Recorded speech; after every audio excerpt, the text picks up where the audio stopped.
incredibly important in terms of this Gladio B narrative, which you've been laying out for a number of years now.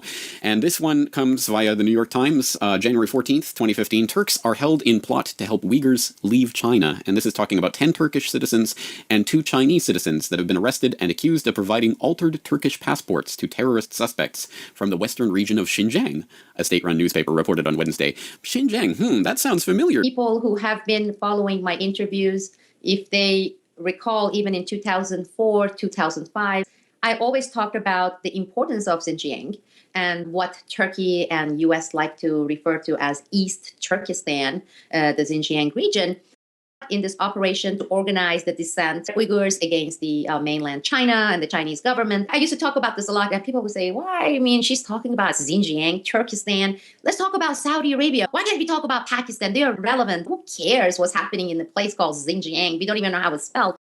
A lot of these people are taken out by Gladio operatives, in this case, most of the times by the Turks. They are trained and they are armed and then they are sent back. And there are various areas, porous borders. And even if you look at Afghanistan, especially now that we have Afghanistan as a kind of a base, you can see how easy it is to smuggle these people out, militaristically train them and arm them, tell them what to do in terms of the next stage of operations, then send them back from the other side, going through Central Asian Caucasus to Afghanistan, where lo and behold, some terror events takes place and people have no idea. How did they get the guns?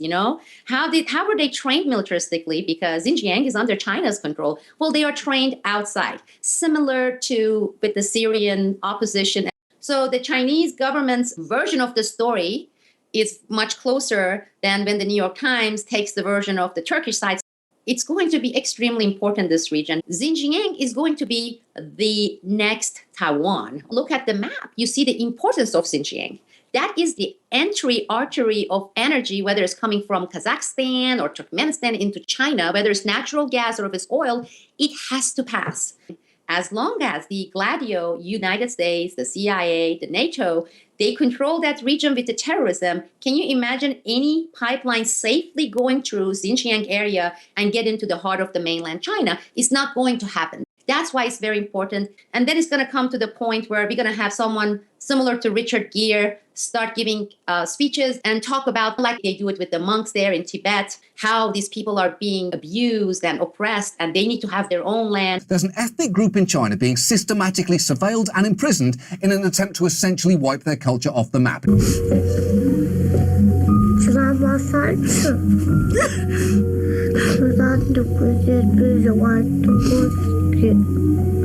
That is heartbreaking and completely indefensible. And as we talked about before, the United States have already brought one of these figures from Xinjiang area into the United States. He lives in McLean, into the State Department, and they had a meeting where they declared him the president of East Turkestan in absentia.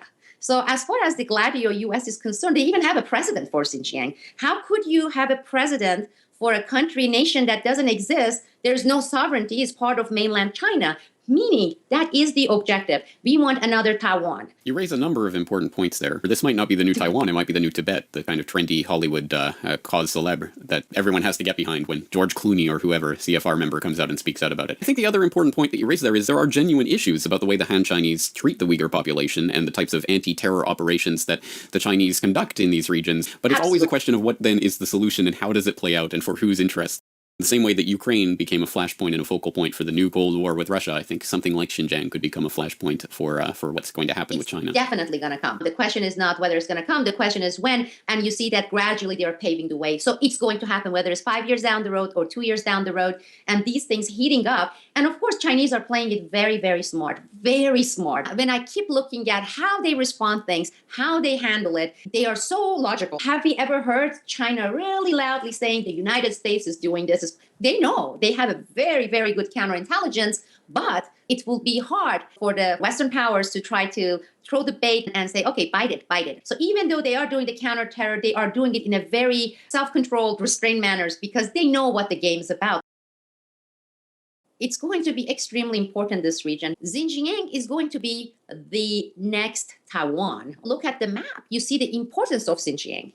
That is the entry artery of energy, whether it's coming from Kazakhstan or Turkmenistan into China, whether it's natural gas or if it's oil, it has to pass.